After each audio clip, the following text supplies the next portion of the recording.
We have seen in Bangladesh that currently the interim government has formed the different reform commissions. And people are a bit optimistic saying that now there is a potential to have a proper reforms. Now the question is if is there any kind of things that we can pursue that even if the political government come in, that kind of reforms can be sustained. So what kind of the mechanism that we can do to make our reforms sustainable? The third point I want to like and ask our panelists is the technology. And we know that there is ample of evidence that technology helps to improve the transparency and accountability.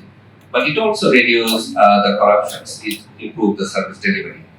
But also the technology has some sort of the weakness, like if the technology can be misused, and if the technology misused, then the people can be suffer.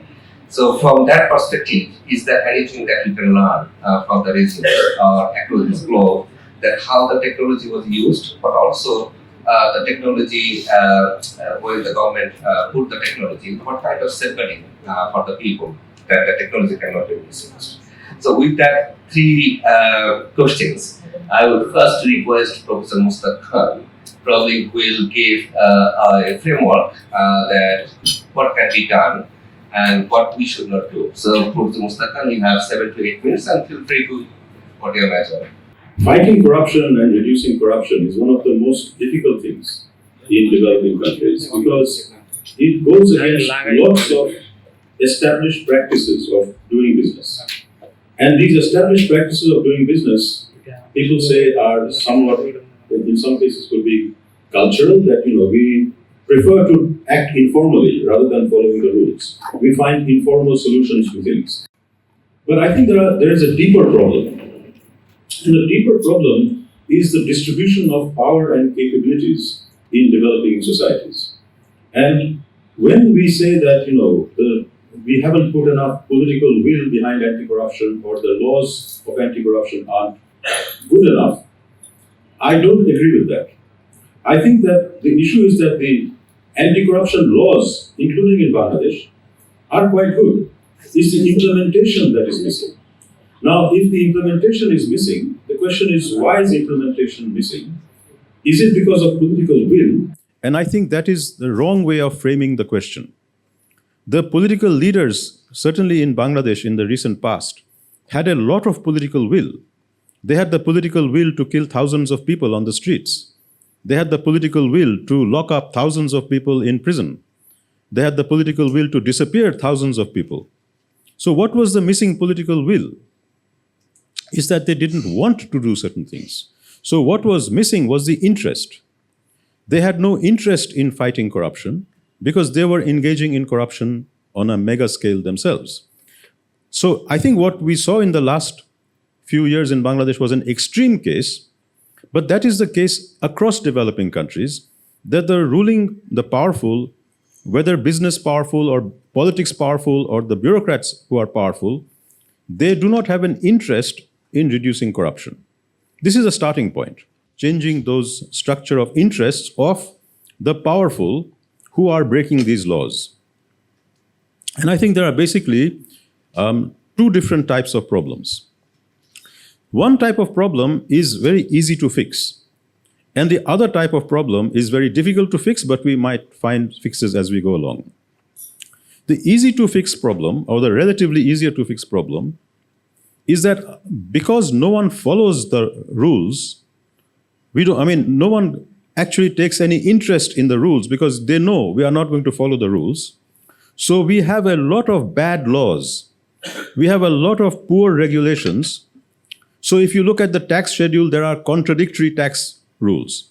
If I do this, I'm breaking that law. If I'm doing that, I break this law. You have rules which people cannot follow because the rules are totally dysfunctional with reality. To give you some example of our own research in Bangladesh, junior doctors have to spend 2 years in Upazila Health Complex after they graduate. Many of these Upazila Health Complex have no facilities. If you're a female doctor, you feel unsafe. There is no school. So a lot of doctors who actually want to go to Upazila Health Complex cannot go because the law is unimplementable. So you are actually encouraging people to break the rules.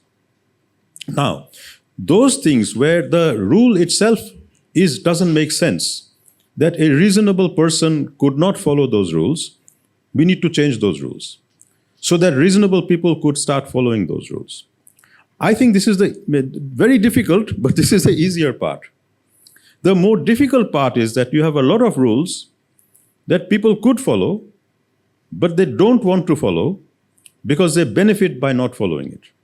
So they deliberately violate it. Okay, so most of the corruption problems we have, which are very serious, are like that. So I'm taking a loan from a bank. The rules say I should repay it, or I should go bankrupt, or I should be declared a defaulter. The rules are not applied. I'm getting more loans. I don't repay it. The bank does not declare me a defaulter. I take more loans. Now, this is not because the rules aren't absent. It's not because I could not borrow this money and do a real business and repay it. It's because I don't want to. In other words, my interest is to break the rules. The bank's interest is to let me break the rules. And the politician's interest is to ignore it and take their own cut from this whole process. So you have this collusion. Now, these are the really difficult parts of corruption, where different powerful actors are colluding deliberately to break the rules, and just passing another rule that you shouldn't break these rules isn't going to help it. When you have powerful interests deliberately breaking the rules, you cannot solve this problem by passing more rules, because they will break those rules, and you will pass more rules, and then they will break those rules. The only way you can break this is by coming up with an alternative configuration of power and interests which will challenge them when they are breaking these rules.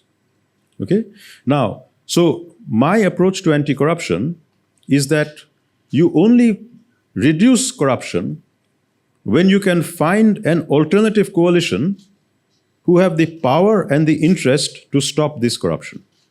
Now, this is very difficult. And what your options are depends on the political context. So in the political context before the 5th of August, you could not challenge the breaking of rules by the top politicians and the top bureaucrats and the top businessmen at all. If you tried to do that, you would disappear. You would be picked up and you would disappear. So in that context, what we were doing was focusing on corruption lower down the chain and trying to find solutions to those, and even that was blocked by the regime. Now we have a situation where you can target the corruption at the highest level, right? So there is an opportunity for maybe a year or two, or however long, we don't know, where the highest level corruption might be challenged, because now the power and the interest is to take that on. But this might not last forever. As soon as you have elections and an electorate process, you will have 300 constituencies. MPs will be looking for money to fight their elections. Who will give them the money? The business people who have made the money in the past. And so that money will come back into some kind of positions of power. And again, you will be very constrained in terms of finding coalitions who can check the political intervention in rule breaking. Okay? So there is a short-term opportunity, but there is a long-term problem we have to address. And the long-term problem is, I think, an incremental approach. And the way to fight that, we don't have time here to go into this, but I have written a lot on it and we are working on this research in Bangladesh now. The longer-term solution is to use policies to enhance checks and balances in the economy and in politics. So, for example, if you want to break down the power of oligarchs in getting bank loans, it is not simply a regulatory process. You have to increase the number of businesses in Bangladesh who access bank loans.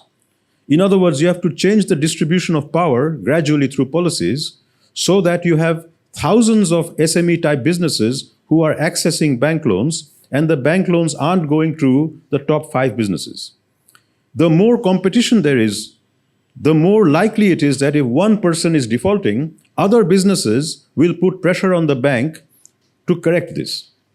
But if the bank is controlled by two people or one person, whatever regulation you pass, you will not be able to create those checks.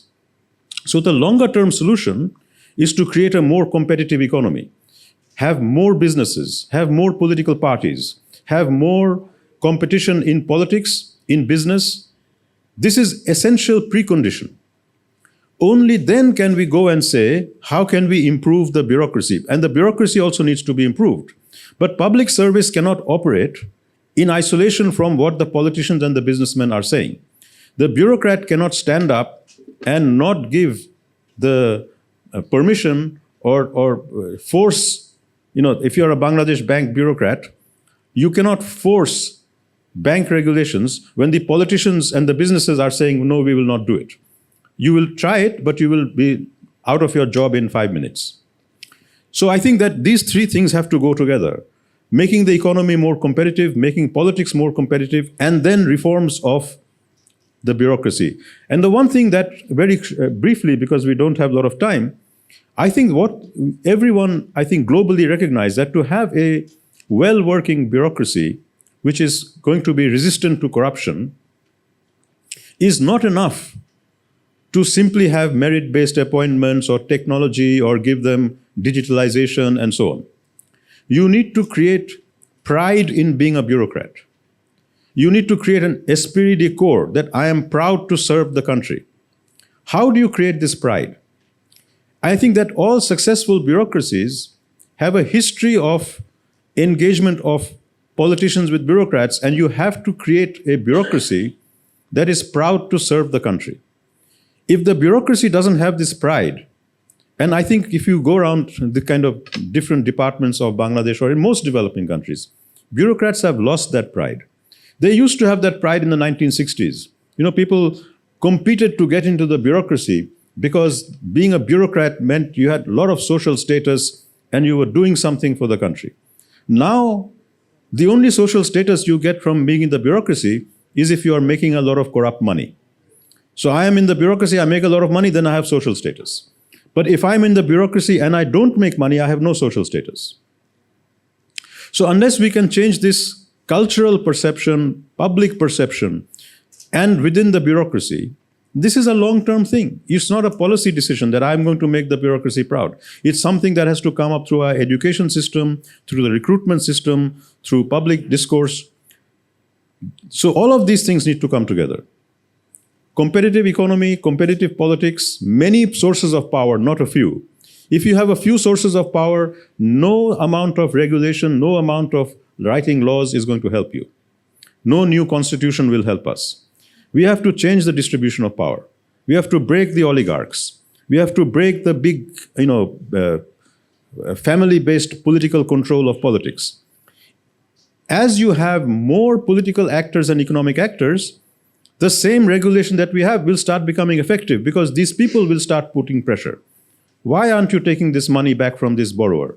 Why are you giving this businessman permission but not me? The businesses have to put pressure. Politics has to put pressure. Then the regulations will start biting, and then you have a bureaucracy which has pride in its own mission. Things start coming together. It's a long task. But the immediate task in Bangladesh, and now I'm speaking as a Bangladeshi, immediate task in Bangladesh, we have a political moment where the power of the big oligarchs and the big politicians has been smashed. Now is an opportunity to go after the big oligarchs and recover some of this money and recover some of the stolen assets. If we can do that, we will start improving that distribution of power, which will allow the second stage reforms to happen. So this is the framing. I think we have a lot of other insights, and then we can have discussions with you. Thank you. Thank you, Professor Khan. You outlined the incremental approach, and I think this very nice way of managing these corruptions is horizontal and vertical check and balance. Because if this horizontal and vertical check and balance does not work, the law or policy cannot solve this problem. So we have to work with society, we have to work with people, but also we have to work in the different multi-pronged strategy. So let's start with probably Anurag Acharya, and then he will share his thought and reflections from Nepal.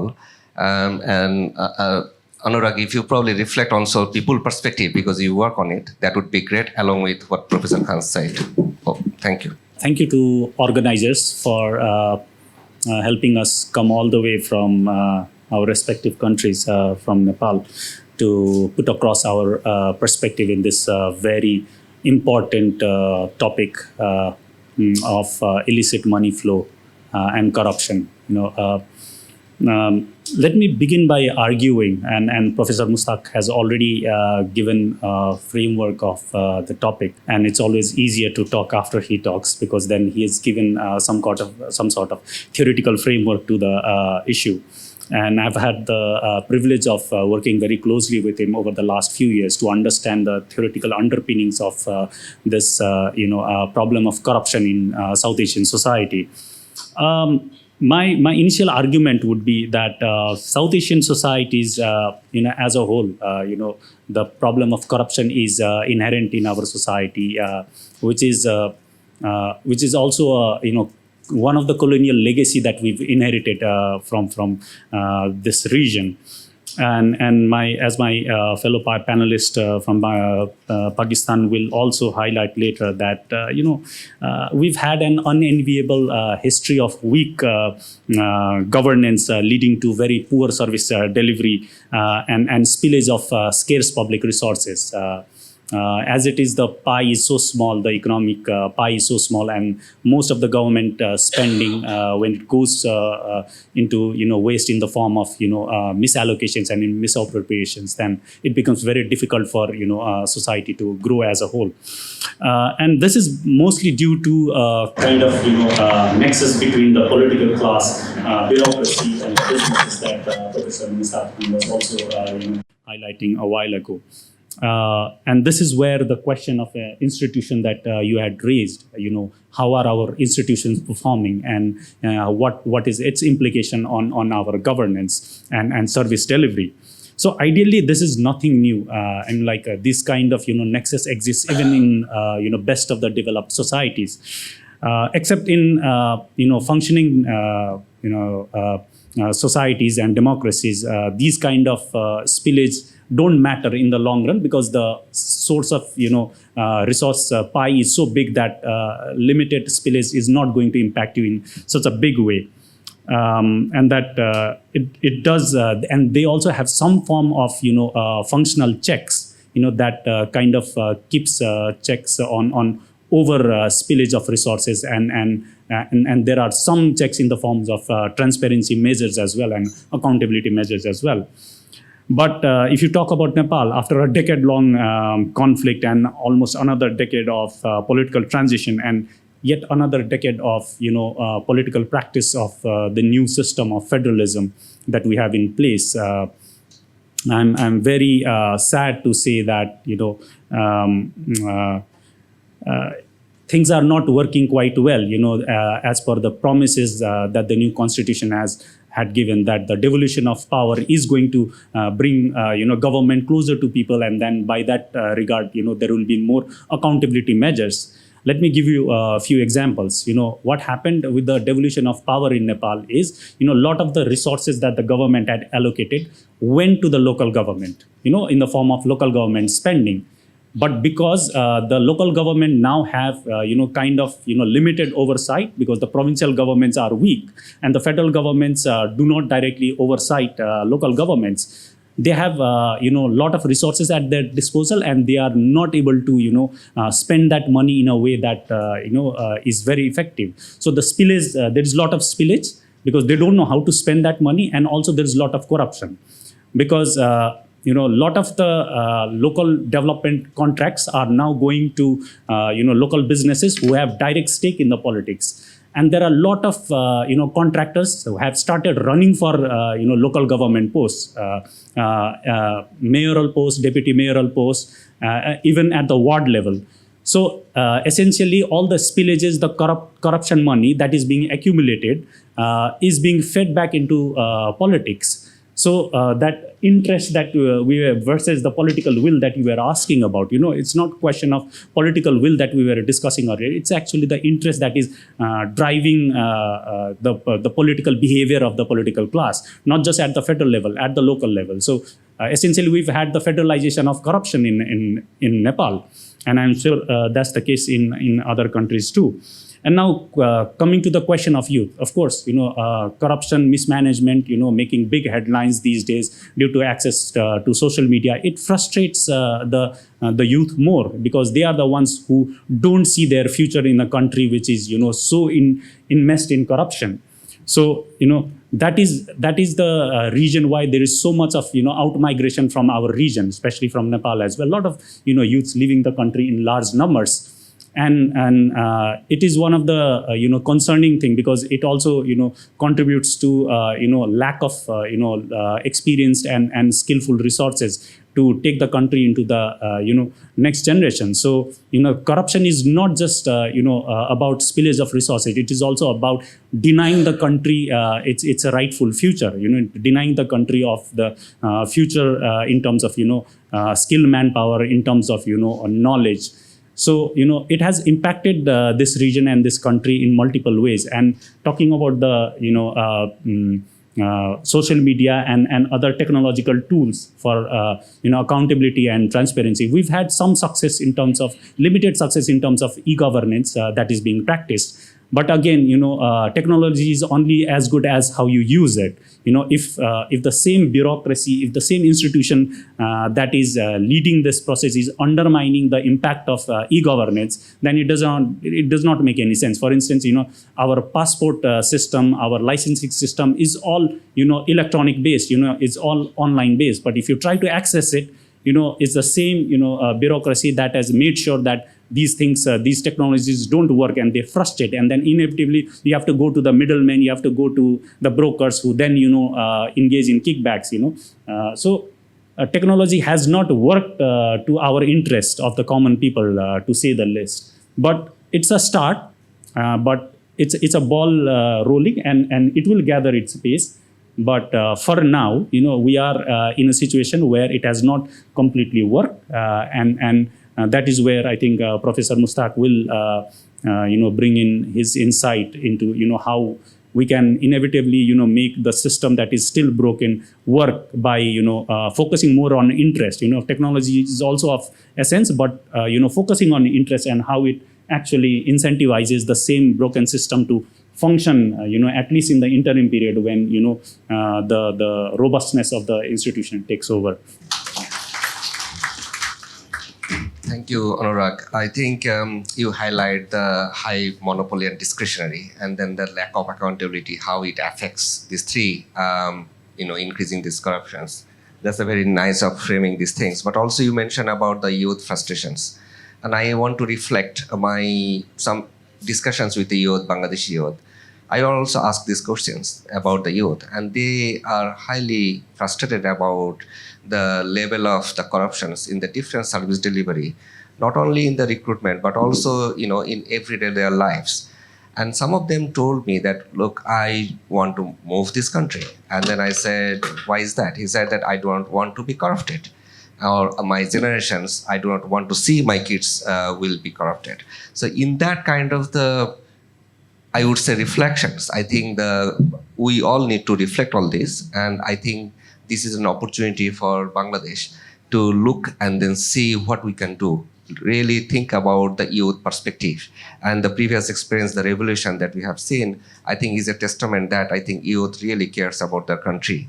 They are not only just want to live because they are forced to live, but they really want to stay and then they care about their country.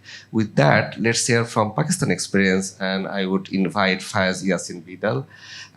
He will reflect on some of the work that I think he is doing, but also to look into the overall, the macro perspective, what is working and what is not working. So Faiz, you have 7 to 10 minutes, please.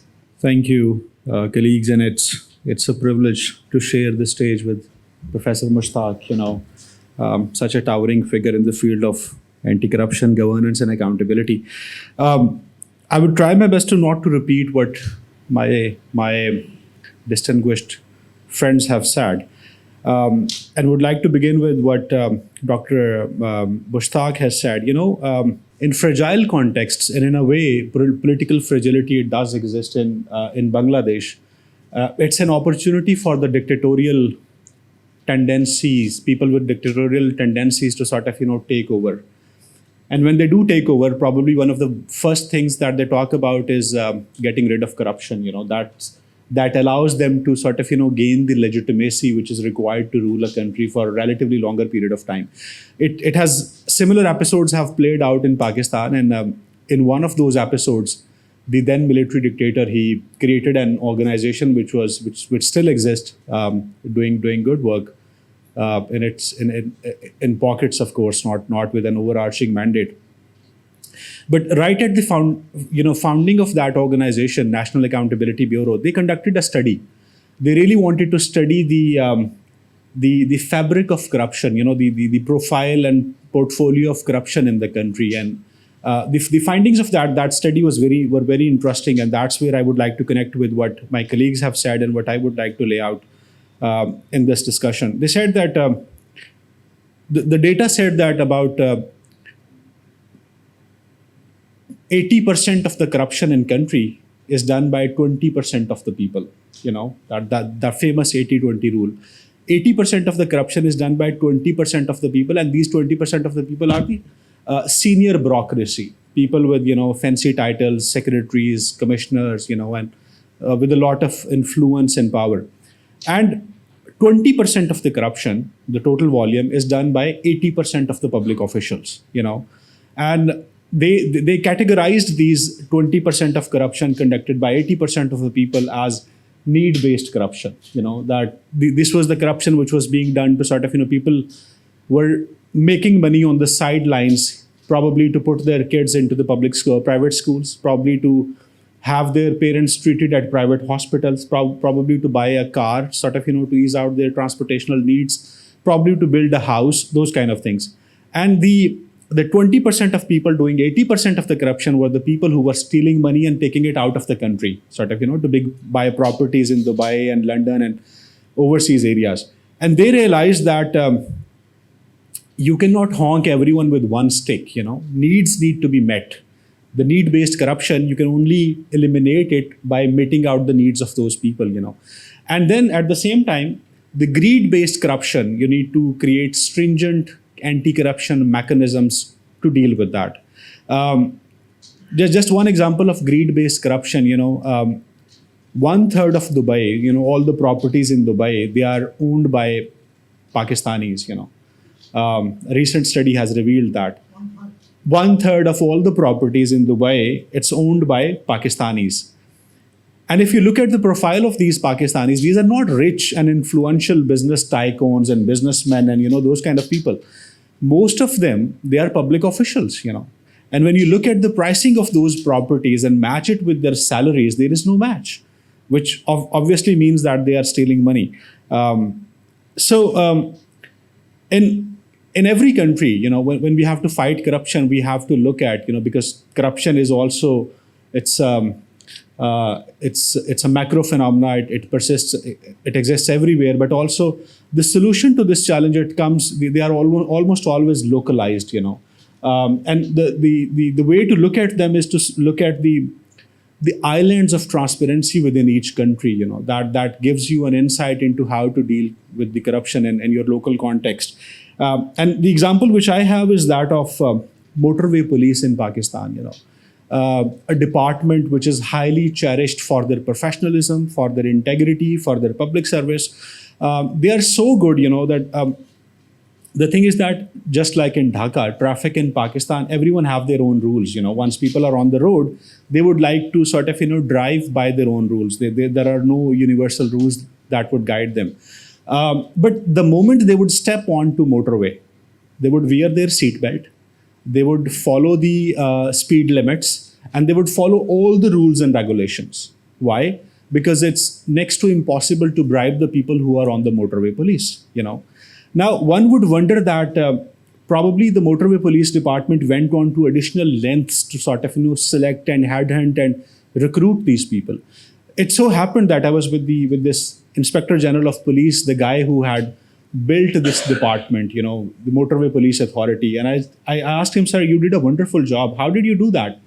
He said, it's funny because I was in charge of, right in the beginning, I was in charge of both the Punjab Police and the Motorway Authority Police. And I was under tremendous pressure by the Prime Minister, for whom this was a sort of, a big ticket project. He had built the motorway and now they wanted to deploy police on that to regulate traffic. And he told me to sort of, that I need about 200 people and I need them immediately. And the Punjab police was already understaffed. It was very difficult to sort of, pull out good people and provide to them. And out of frustration, I told my colleagues that select 150 to 200 crooks from the police, because I have been put under so much pressure, take out all the goons. This is our opportunity to sort of, clean up our department and sort of, give out to them. But what happens is that Motorway Police follows a different service structure. Their salaries are probably 3 times the normal police department. They are very well respected, and part of that respect is gained by these people themselves. They have all the required tools and equipments and gadgets and technology, and they are well supervised and sort of well facilitated. What happens is that the moment these crooks, these corrupt people, they are moved from one department to the other, they change the face of this entire service. It's 180-degree change. And they realize that because part of the reason is that the monitoring mechanisms are more stringent. Part of the reasons is that integrity is being driven from their inner self, because now they are well paid, because now they do not have to steal money to meet out the needs back at home, because they have the enough money to sort of do those kind of things. And that's where you begin fighting corruption in the country. Part of the reason why why bureaucracy and politicians themselves they get into corruption is that there's an environment of uncertainty in the country. Imagine yourself, put yourself into the shoe of a public official. If uncertainty looms large on your future, once you retire, whether you still be able to afford education for your kids, whether you still be able to afford healthcare for yourself and your family members, whether you still be able to live a life with dignity without asking financial help from anyone. As long, the larger is the volume of that uncertainty, the larger and the bigger is the tendency to get into corruption and make and steal money, sort of, to secure your future. And it's sort of, cyclical. When there is uncertainty, people steal money. When people steal money, the uncertainty gets to increase, and sort of, that's how the entire thing goes on. And that's where, what Professor Mushtaq has said, it's very important to restore the pride in the bureaucrats. Something which we at Accountability Lab do is we run this campaign which is called Integrity Icon Pakistan, where sort of, we seek nominations from the people to nominate public officials which they have interacted with and which they think are sort of, different from the rest of the lot. People who are amenable, who, when you reach out to them, they really want to interact with you. They want to, they would go out of their way to facilitate you, to assist you to provide you with desired information and desired services. And that moment has sort of, allowed us to break the barriers, the accessibility barriers between the senior bureaucrats or, everyday bureaucrats and the people, and sort of restore the trust between the bureaucracy and the common people. Now it's a tiny campaign, and we have only been running it for last 7 or 8 years, and we have only been able to the design of the project is that we select 5 people everywhere. But when we started doing this campaign, the broader perception was that finding an honest public officials in Pakistan, it's like, what are you talking about? It's not even possible. But after doing it for 7 or 8 years, I can tell you that there are so many, honest people. And there are eye-opening stories when they come to you. We call them integrity stories. In order to qualify, people need to share with you the instances where they were offered probably unprecedented amount of monies and they did not sort of, agree to receive them, or they were threatened to do something and they sort of, ignored those threats and still did the job what they were meant to do. We have identified people who, the very first icon in Pakistan, he was transferred 13 times in 1 year of his service. He had to homeschool his kid just because they would enroll him into a school and then his dad was transferred and they had to move on. 13 times transferred in 1 year. We identified a deputy commissioner, whose entire family was threatened to be murdered in Karachi. People who are aware of situation in Karachi, for a very long period of time, it has been ruled by goons and, all kind of criminals. And when you receive these calls that we know in which college your daughter studies, we know the route on which your kids go to school, we know where your wife works, we know the route that you use for your travel, you need to remove yourself from this project, otherwise you are gone. But you still ignore these threats and you continue to do the job. These are the integrity stories, and these are people who are not working for additional incentives. These are the people who are just committed to do their job. I think part of the one way of sort of creating that culture that restores pride in bureaucracy is to sort of begin celebrating the work which these people are doing and rally public support behind them. There is this famous saying, it says that it takes a village to raise a child. It also takes a village or probably multiple villages and towns to create the ecosystem that helps restore the pride in bureaucracy. And I think the more people are getting into the discussions around anti-corruption and governance and transparency, the more we are creating that ecosystem that can restore pride in the common people. Thank you so much. Thank you so much, Faiz. I think you mentioned about the integrity icon that you referred.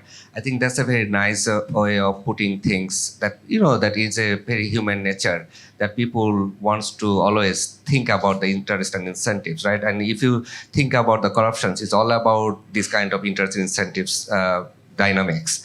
And people wants to be recognized for their own good work. And if the state or society cannot give that kind of the reward or some sort of the recognitions, then it's also very difficult, to play their kind of the active role. And then people sometimes frustrated because for their honest life, sometimes they are humiliated by the society or the people or their family. So I think we all need to think about that, addressing corruptions or reducing corruptions. I think it's a matter of the two things. One, the Professor Mustak said about the distribution of the power, but also thinking about the interests and incentives. Why the people will be follow the honest life or the kind of the integrity they will ensure, and what kind of the incentives that the state or society can offer for their work. That's, I think, we need to think about it. So with that in note, I think we have 15 minutes left, and we want to take probably the two questions first round. And I request participant, if you introduce yourself when you ask your questions and be specific to whom your questions is, or your questions can be for all the panelists, then please mention that. That would be great. And please limit your questions in 2 minutes, please. Thank you. I am Shamim Sharif. I'm a student of Dhaka University. My question is that I see my previous experience that the public service officials will be involved a lot of corruption. So, but in their student time, in their student period, they have a lot of struggle to success, to gain something. But at a certain stage, he or she will deviated his principles and involved in a corruption. What's your opinion? But at a certain stage, he or she be deviated their principles. But in a student period, he or she be struggling for success or passing the hardest life. Thank you. Thank you so much. Very good and specific questions. The back. I am MD Mamun Mia. I am from Dinajpur, Haji Mohammed Science and Technology University. I have two questions. At the first, Mr. Khan sir, bureaucracy destroys already. But my question is, who is responsible to destroy the bureaucracy, authority or populations? And my additional question is, the people who is involved with the corruptions, we can see, look that most of the people are rich. On the one words, they are capitalist. The world belongs to capitalist. Among this scenario, how does we reduce the corruptions in the world? Today, the money trail, broken promise, fighting corruption. Now the question, the first word, money. There is the blood of the society or civilization. So everybody is trying to take out some blood, whatever they can do it. But what happens at one time, some of the people does it, And after a certain time, those who have not done it, they think, hey, we are foolish. Let's start also doing it. And that's why the thing has gone from top down to the bottom. Well, we can say that this is equal distribution of money, but it is not as per the system. So now in Bangladesh, it is. I will accept this thing that it is now in that way. It is from top to bottom. We have an organization called ACC, Anti-Corruption Commission. They are sitting like a shopkeeper. Somebody will come and give them the complaint, then only he works or he reacts. Like a police station, somebody tried to kill me or somebody has robbed. But ACC should not be like this. It is all proactive. And they will be telling the government, you change this rule, or do it like this. So ACC seems to be sort of an only activate when somebody is coming and telling him. But he knows everything what is happening. He's in the society, he sees the press, and he sees the news on the television and all, and on the internet, but he doesn't work. So simply, it is the intent of the government whether they want to do it or not, or the government servants, they want to do it or not. They will, even if you give them a big salary, big facilities and all these things, need is endless of this human being.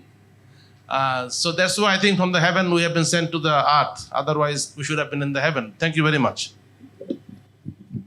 Thank you. 3 questions. I would probably first start with Anurag. Yeah, I think the second question was very interesting as to who corrupts the bureaucracy. Is it the politicians or the people?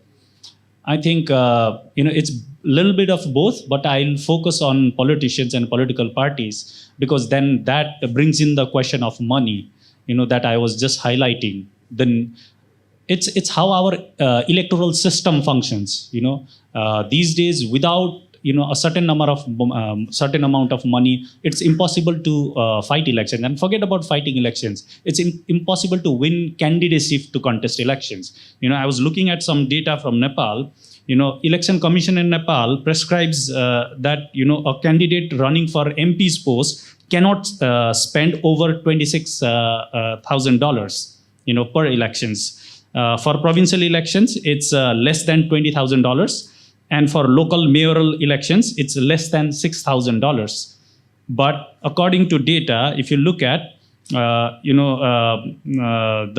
election spending for average MPs who are contesting Nepali elections starts from around $100,000 and could go well over $500,000 or even in $1 million in some cases. One senior politician in Nepal has gone on record to state that he spent around $450,000 to contest his elections. So you can see if that amount of money is being pumped into elections, where does that money come? You cannot be a politician and earn that much of money. You either have to take it from businesses or you have to engage in some kind of kickbacks, accumulate. So 4 years you spend in government office, you accumulate all that money for contesting next elections, or you have a businessman or business tycoon whose interest you serve while in office, so that then that businesses serve your electoral interests. So it's a very well-oiled system. So you say it's our electoral system that needs fixing, and probably that is one good place to start, at least for Nepal, I can say. Someone said destroying bureaucracy. I think we tend to get very aggressive in the face of the volume of corruption that we see in our day-to-day lives. But the thing is that the opposite to bureaucracy is ad hocism, and no country runs on ad hocism. You need to have rules and regulation and a bureaucratic structure to sort of, oversee the implementation of those rules. Now, when we say rules, how many rules? And what rules? I give you an example from Pakistan. The federal government in Pakistan, it has 8,000 plus rules and regulation. 8,000 plus.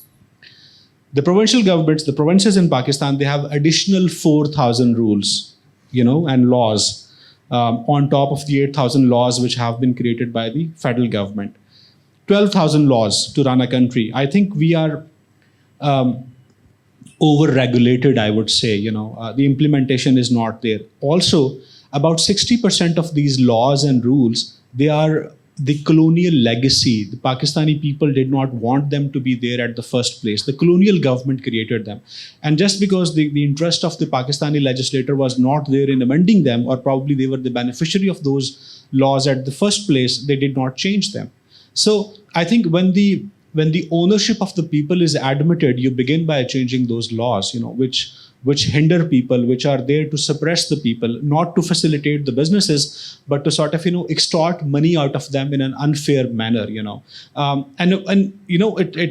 There are so many equations which discuss corruption, and one of those equations is about there is this famous economist who says that corruption is the cost of efficiency in an inefficient economic system.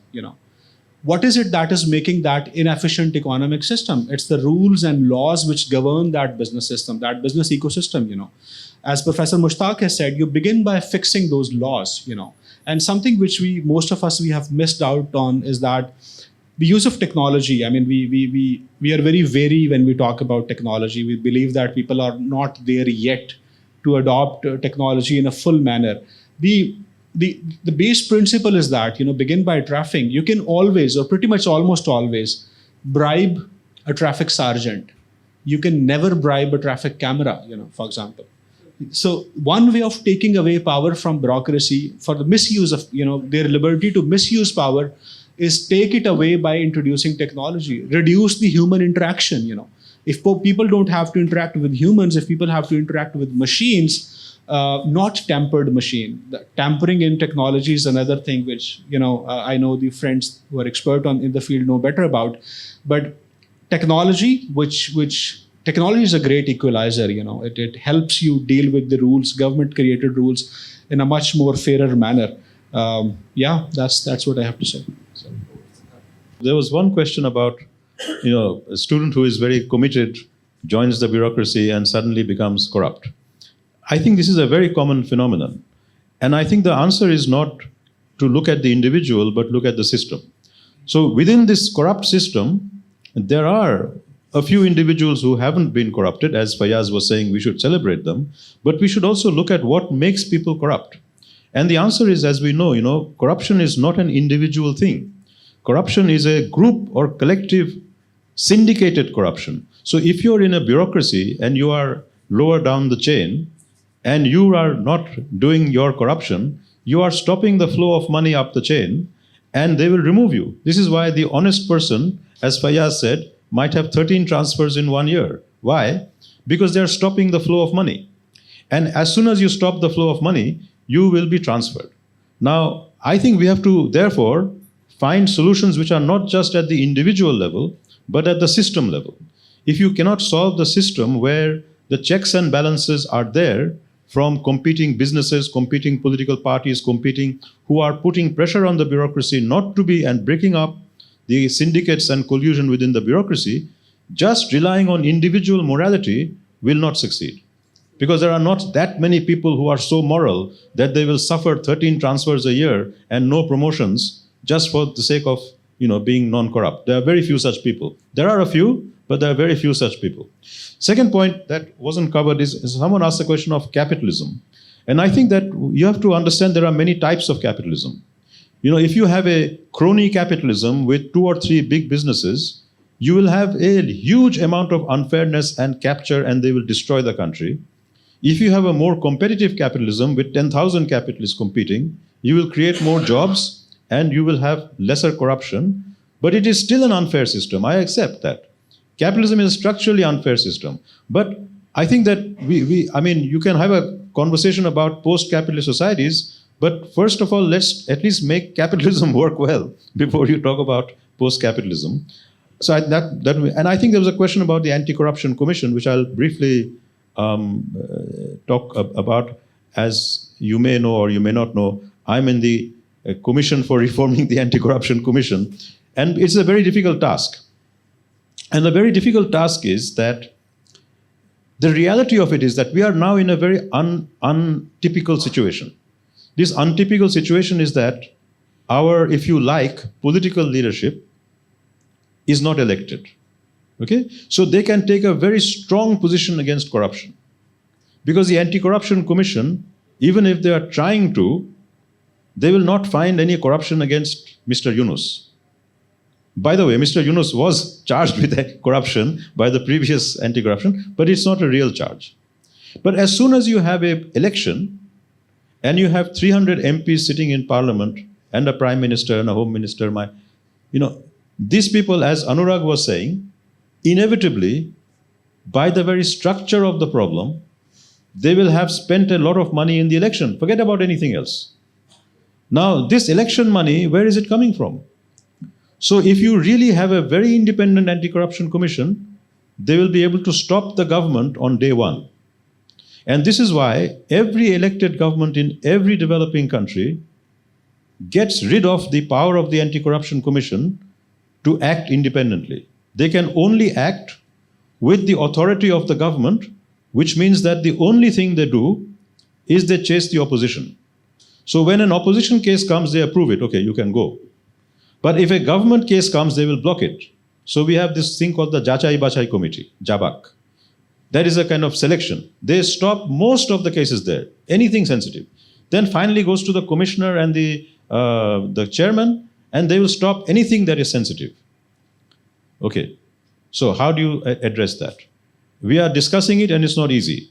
You can, if you give too much power to the chairman and the commissioners, they will be able to stop the next government on day one, and therefore the next government will tear up this ordinance, and as they have the right to politically, they can change the law and they can make it toothless. So we have to find a balance that gives them enough power to check the corruption of the sitting government, enough independence, but not so much that they can stop the government on day one. Getting this balance right is very difficult because I can assure you, whoever is elected in India, in Pakistan, in Bangladesh, in Nepal, in Sri Lanka, from the prime minister to the peon, if you really investigate them, they have all done some corruption. You will not find a single person in politics, in business, in the bureaucracy, in any of our countries, who you can say, I will investigate them fully and I will not find anything. Is there such a person? Is such a person in this room? Even if you don't want to, you will have paid a bribe for something. Even if you didn't want to. Right? So, I can say it without any doubt that all of us, whether willingly or unwillingly, have paid a bribe somewhere for something. Okay. If that is the case, if you have a truly independent anti-corruption commission, they can bring down any government on day one. Now, this is not workable. So we have to find a workable solution that they have enough power to prevent them from doing the mega corruption, from bank looting, from capital flight, from illicit financial flows, but not enough power that they can stop the government on day one. Now, this is not a balance that is easy, and we will not get it right. Reform is an ongoing process, right? But to just say we will just give them any power, full power, I can assure you, day one of the politically elected government, they will tear up this ordinance and throw it away because they will not be able to operate.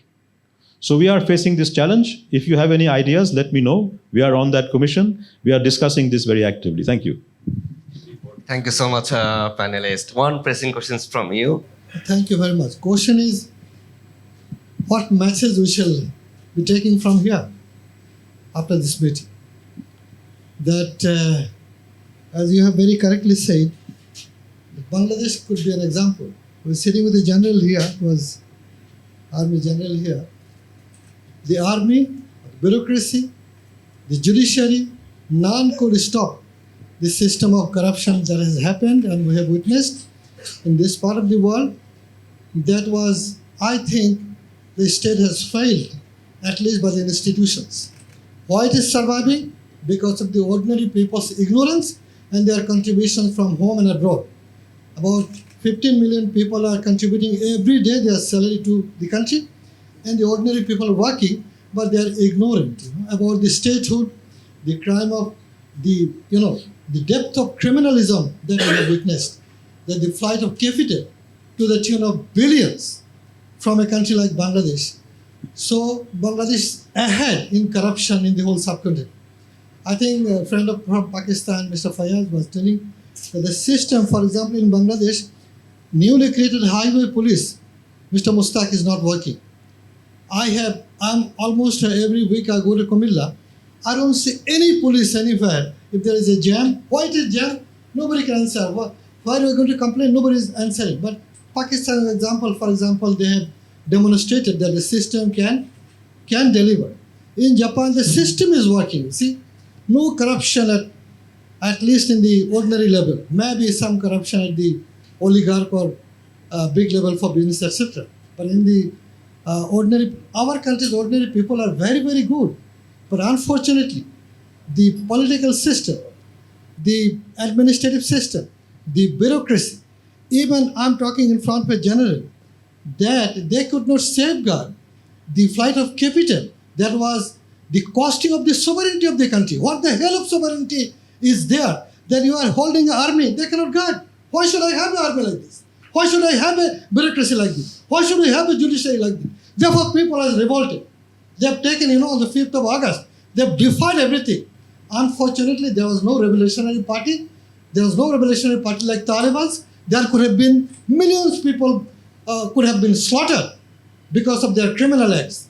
Bangladesh people are very good. But unfortunately, we are not giving a correct governance, And I think this is time that we're working with the reforms and we're talking about all the reforms. Let's set example that after shedding of so much of blood in the South Asian country like Bangladesh, what economists termed as a Bangladesh begins again. And I, at this age, 73, running business, a self-made man, would like to see Bangladesh is really beginning with the new regime, new thoughts, new ideas, new governance, and new generation. Thank you very much. Thank you, sir. Who wants to handle our comments? Anyone? I'll just start because I think you made a very pertinent point about, there are institutions, executive, legislature, judiciary, army, which have their prescribed, constitutional roles and duties, But in countries like ours, the point that I was making initially is that, these institutions don't function as they should. Because of the inherent nature of politics, seeping into roles of every country, every institution. For instance, you see political class or the executive body in our country, legislature and executive is so strong that it impacts on the appointment of the judiciaries. It impacts on the appointment of constitutional bodies. It impacts on the functioning of bureaucracy. What would the bureaucrat, an honest bureaucrat, do when his political boss directs him and interferes into his day-to-day duties? The role of executive is just to give an order. How that duty is executed is according to the code of conduct, according to the roles prescribed TOR of a bureaucracy. But when bureaucracy's role is tampered upon, that's when things begin to go wrong. And we've already said what inspires or what influences politicians to tamper with their roles. It's because of their interest. Right, so accumulation. They need accumulation to, fund and proceed their political future. And it's same with the judicial appointment. It's same with the other constitutional appointment like anti-corruption bodies. How will an anti-corruption chief function independently when he has been lobbying from political parties to get his appointment right? So, even when he functions, he just cherry picks, cases which are like Professor Mustaq Khan was saying, which are targeting the opposition parties and not the ruling parties. So that's the thing. Thank you. Faiz, do you want to respond quickly? Just one thing very quickly. I think we are going overboard with the empowerment of anti-corruption, commissions. I can share one example from Pakistan is that at one point, the National Accountability Bureau became so intrusive into every department that bureaucracy simply refused to sign on any paper. They thought because exactly that also renders you sort of ineffective. Same in Nepal probably, and not sure what's the case in Bangladesh. So you as Professor Mushtaq has said, you have to strike a right balance. Where they have the liberty, they have the freedom, but also under a check. Which is also sort of built on credibility. Thank you so much. I think your point is absolutely right. This is an opportunity and we have to get it right. But I would just say one thing, don't expect reform to be based simply on new laws. Reform to be effective requires the empowerment of society, empowerment of businesses, empowerment of political activists and new organizations, but also citizens. So the rules are not enforced just from above. Rules are enforced by the horizontal action of individuals all the time. Just to give you an example, you ask yourself, why does anyone stand in a line waiting for a bus? Is it because they are scared of the police or the CCTV camera? And in Dhaka, you will find that if you're in Gulshan waiting for Dhaka Chaka, people are standing in line. But if you are in some outskirts or in some Mufashal town, people are not standing in line.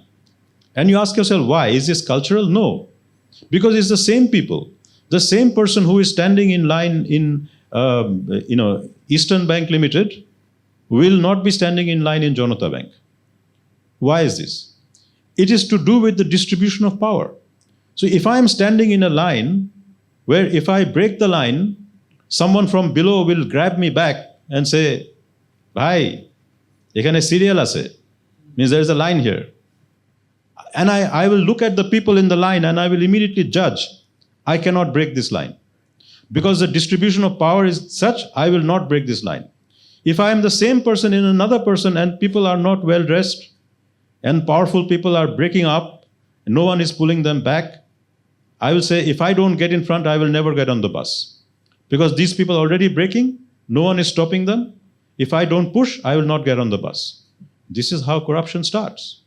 So here is what happens when you have the police and the CCTV cameras. If you have the Gulshan line broken and the police comes, everyone will say this chap did it. And the police will have no option, however powerful that person is, to take action because other powerful people are pointing to this person. And anyone on the Gulshan line, even the driver, is the driver of a powerful person. It cannot be ignored. So in Gulshan, the police cannot ignore the public. And they will, generally speaking, pick up the right person. But if the same police come to another line somewhere in the outskirts, where the powerful have broken the line, and the people who are behind are not powerful, what will the same police do? Even with the CCTV camera, they will wipe out the CCTV camera, they will pick up some of the less powerful people, and they will take them away and say, you have disturbed the peace. The same police. They are behaving in one way here and a completely different way there. So you cannot just write more rules for the police and more incentives for the police without working on the distribution of power in the line. So this is why I'm saying, do not forget that corruption is also a feature of the distribution of power. Who are your businesses? Why are the businesses not shouting? Why is that, 3 or 4 businessmen looted the banks and all the other businesses stayed quiet? Because if they opened their mouth, they would be destroyed. So we have to make them more powerful. Because their businesses have been destroyed, they were not getting loans. Look, I have always been saying this for the last 15 years. On election day, if 10 million people came out on the streets and just stood there and saying, we will ensure that the election happens, what would have happened? People were scared. And why did July, August work? Because suddenly people were not scared. When people are not scared, even that power doesn't work. I think that what the lesson for this is that we should not be scared. No, when you see that a bank is being looted, you might be a small businessman. You start shouting. It might not work the first time, the second time, the third time, it will work. But if you don't shout, if the businesses and politicians and so on are not shouting, then power becomes absolute power. And absolute power will destroy the country. So this is why I'm saying, yes, we have to have laws and reforms, but we also have to empower ourselves and we have to not be scared. Thank you. Thank you so much. With that, I think the two lessons I think I want to highlight in 1 minute. One is, of course, the corruption definition. You know this, right?